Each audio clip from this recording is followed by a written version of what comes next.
आप देख रहे हैं बुलंद आवाज और मैं हूं वरुण कुमार। पोड़ैयाहाट प्रखंड के पसई गांव में कांग्रेस ने किया जय बापू जय भीम जय संविधान सम्मान मार्च का कार्यक्रम। काफ़ी संख्या में लोगों ने किया शिरकत। विधायक दल कांग्रेस के नेता प्रदीप यादव ने किया सभा को संबोधित। पोड़ैयाहाट प्रखंड के ग्राम पसई दुर्गा मंदिर मैदान में कांग्रेस प्रखंड अध्यक्ष मनोज यादव की अध्यक्षता में जय बापू जय भीम जय संविधान सम्मान मार्च कार्यक्रम का आयोजन किया गया, जिसमें मुख्य अतिथि के रूप में कांग्रेस विधायक दल के नेता प्रदीप यादव, कांग्रेस जिला अध्यक्ष दिनेश यादव, पोड़ैयाहाट के पर्यवेक्षक राजीव मिश्रा विशेष रूप से उपस्थित थे और इन लोगों ने कार्यक्रम की शुरुआत महात्मा गांधी एवं डॉक्टर भीमराव अंबेडकर साहब की प्रतिमा पर माल्यार्पण कर किया। इस कार्यक्रम में काफ़ी संख्या में लोग उपस्थित हुए।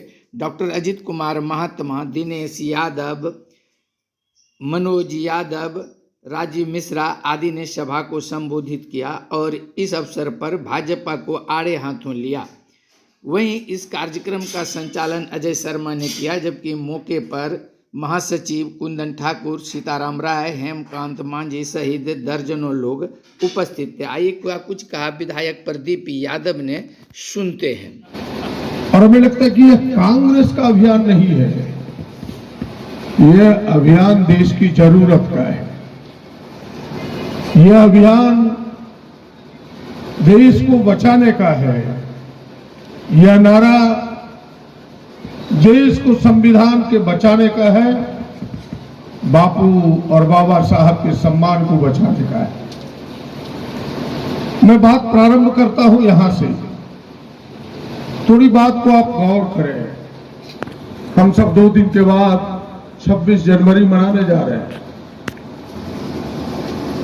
और 26 जनवरी 1950 हमारे लिए मूल्य रखता है, क्योंकि उसी दिन भारत का संविधान लागू हुआ इस देश में। क्या गलत कह रहे हैं कि सही? कौन हमारे बात से सहमत है? जरा हाथ उठा के बताइए। सारे लोग सहमत हैं।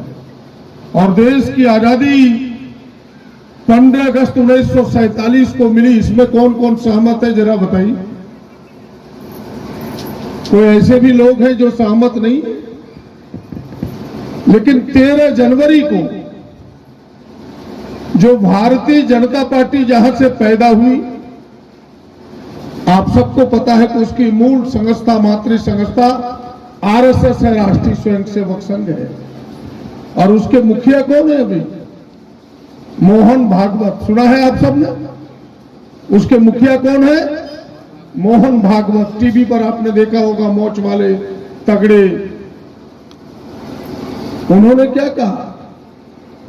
बोला देश की आजादी 15 अगस्त 1947 को नहीं मिला। एक सार्वजनिक कार्यक्रम में देश की आजादी तब मिली जब राम मंदिर बना। यह एक विचार का विषय है और आप पर विचार के लिए छोड़ता हूं। और मैं पूछना चाहता हूं उस मंच से, मोहन भागवत जी से, आरएसएस के नेताओं से, भारतीय जनता पार्टी के नेताओं से, आपकी तरफ से, कि बताओ देश की आजादी में जिन लाखों लोगों ने अपनी कुर्बानियां दी जान की, जिन लाखों लोगों ने अपनी जवानी दे दी इस लड़ाई में, आजादी की लड़ाई में, जिन लाखों मां बहनों ने अपनी चमचमाती मांग की सिंदूर और बिंदियां ढो डाली, उनसे पूछो, उन नेताओं से, क्या वो लड़ाई उनकी झूठी थी? क्या वो आजादी की लड़ाई का बलिदान नहीं था? क्या आप सहमत है कि नहीं? वो आजादी की लड़ाई का बलिदान था। वो आजादी की लड़ाई का बलिदान था। इनको वो बलिदान दिखता नहीं है। उनसे मैं पूछना चाहता हूं आपकी ओर से कि भाजपा के लोग बताएं जो कहता है कि 15 अगस्त 1947 देश की आजादी नहीं हुआ, राम मंदिर तब बना तब आजाद हुआ। उनसे पूछिए, खुदीराम बोस ने, अशफाक उल्लाह खान ने जो फांसी के फंदे को हंसते हुए चुमा, क्या वो बेकार था? क्या वो देश के प्रति, आजादी के प्रति समर्पण नहीं था? मैं उससे पूछना चाहता हूं, जो चंद्रशेखर आजाद ने कहा कि गोली खाएंगे तो अपनी खाएंगे, अंग्रेजों की गोली से हम मर नहीं सकते। क्या वो झूठा था? वो संकल्प झूठा नहीं था, तुम झूठे हो। हमने कल सुभाष चंद्र बोस की जयंती मनाई है। नेताजी सुभाष चंद्र बोस, जिसने आजाद हिंद फौज इस देश की स्वतंत्रता के लिए खड़ा किया, जिनका नारा था कि तुम हमें खून दो, हम तुम्हें आजादी देंगे। क्या वो नारा इस देश के लिए नहीं था? क्या जो बापू जिसकी तस्वीर पर हम माला पहनाते हैं, वो बापू केवल इस देश का बापू नहीं है, वो पूरी दुनिया का बापू है। ये लड़ाई को इतिहास में नए पन्ने को जोड़ना चाहता है ताकि लोग बापू को भूल जाएं। इस देश में जो कुर्बानी देने वाली पार्टी है कांग्रेस को भूल जाए, केवल सत्ता में बैठने के लिए नए इतिहास के पन्नों को जोड़ना चाहता है, उसकी हम निंदा करते हैं। केवल सत्ता की राजनीति है, आप इसे समझिए। उन्हें पता है कि कांग्रेस के बारे में जब तक नए बच्चे जानते रहेंगे कि देश की आजादी कांग्रेस ने दिलाई, गांधी जी ने दिलाया, नेहरू ने दिलाया, पटेल ने दिलाया, चंद्रशेखर आजाद ने दिलाया, कांग्रेस तब तक जिंदा रहेगा। कांग्रेस को दफन करने के लिए देश के इतिहास के पन्नों को बदलना चाहता है। इसीलिए मैं आपसे कहने के लिए आया हूं, कैसे भारतीय जनता पार्टी जो सत्ता की लोलुपता में देश को भी ना समझे, देश को भी ताक पर रख दे, गिरनी रख दे, ऐसे भारतीय जनता पार्टी से सावधान रहिए। वो आपका हो नहीं सकता, वो देश का हो नहीं सकता है। और दूसरी बात जिसकी चर्चा सबों ने की है, बाबा साहब अंबेडकर कोई छोटे मोटे लोग नहीं थे। जो पूरी चर्चा सबने मिलकर की है, आप सबको पता है, केवल देश के संविधान के रचयिता ही नहीं है। इस देश में अगर बोलने का अधिकार, इस देश में अगर चलने की स्वतंत्रता किसी ने दी है तो वो बाबा साहब ने दिया है। उन्हें बाबा साहब से नफरत नहीं है, नफरत है उनके संविधान से, नफरत है उनके द्वारा बनाए गए कानून से। इस कारण उन्हें चीड़ है। क्या छोटे छोटे लोग भी बड़ी कुर्सी पर जा रहे हैं, हम जैसे लोग भी मंत्री बन जाते हैं, हम जैसे लोग भी विधायक बन जाते हैं। उन्हें लगता था कि हम मुट्ठी भर लोग ही शासन करें, ये जो छोटे छोटे लोग हैं ये शासन की सत्ता पर ना आए। इस कारण वो बाबा साहब को झुठलाना चाहते हैं, बाबा साहब को छोटा करके दिखाना चाहता है।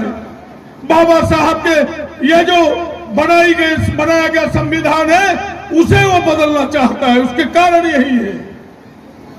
आज बोलने का अधिकार, आप सबके पन्नों को पलट के देखिए कि पंडित नेहरू ने अगर पहला प्रधानमंत्री काल में अपना मंत्रिमंडल बनाया तो डॉक्टर श्यामा प्रसाद मुखर्जी जो भाजपा के शीर्ष प्रथम नेता हुआ करते थे, उनको विरोधी रहते हुए अपने मंत्रिमंडल में रखा था।